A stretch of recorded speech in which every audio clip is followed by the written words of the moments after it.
Bonsoir. Ce soir, c'est Mamie qui raconte l'histoire de l'hippopotame bleu des bords du Nil. C'était au temps lointain et heureux des hippopotames bleus. Partout en ce temps-là, du fond des marécages qui bordaient les cités, leurs gros dos ronds marquaient l'horizon.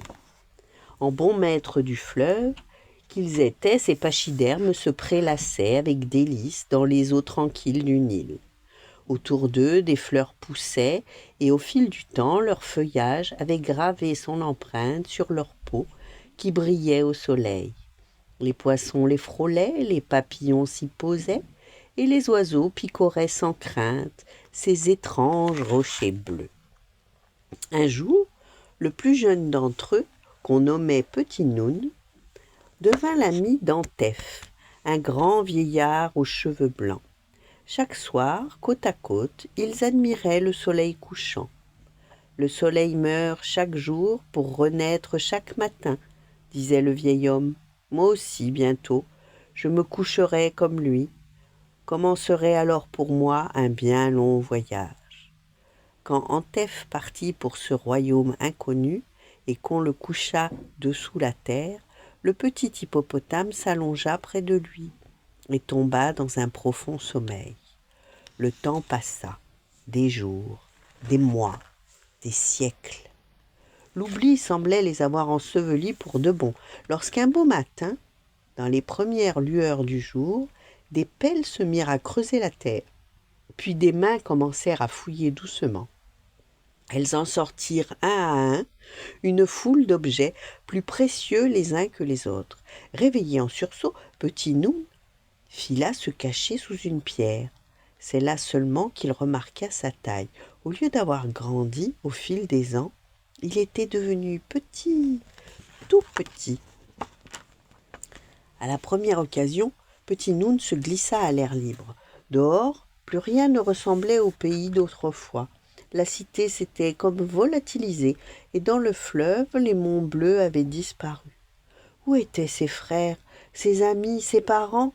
Plus une fleur ne poussait alentour, plus un oiseau ne volait dans le ciel. Le vent, le temps avaient tout emporté. « Il faut que je retrouve les miens, se dit Petit Noun. Peut-être qu'ils sont partis pour les pays lointains dont Antef m'a si souvent parlé. » Et il se mit en route, minuscule point bleu, dans le grand désert doré. Il trottina ainsi des jours durant. Plus il marchait, plus le sable lui collait à la peau, recouvrant la belle couleur turquoise de son dos.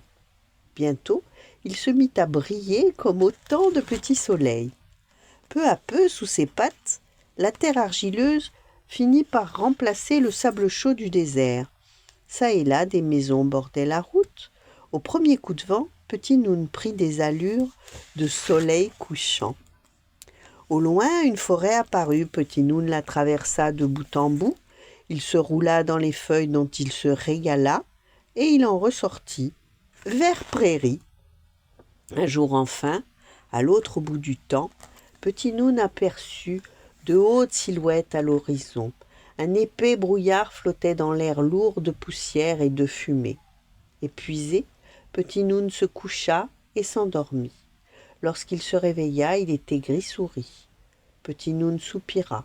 Il voyageait depuis si longtemps. Jamais il ne retrouverait ses ancêtres disparus. Lorsqu'il vit l'eau qui coulait calmement dans les méandres du fleuve, il s'y glissa pour y pleurer tranquille. Et là, soudain, tandis que le courant lavait pour de bon son petit dos rond, il les aperçut. Ses parents, ses frères, ses amis. C'étaient bien eux qui l'attendaient là, dans leur pyramide de verre. Fou de joie, Petit Noun courut les rejoindre de toute la force de ses petites pattes.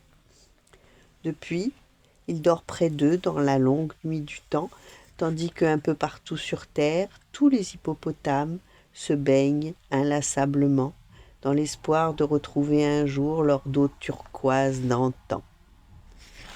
Voilà, bonne nuit, faites de beaux rêves, et à demain.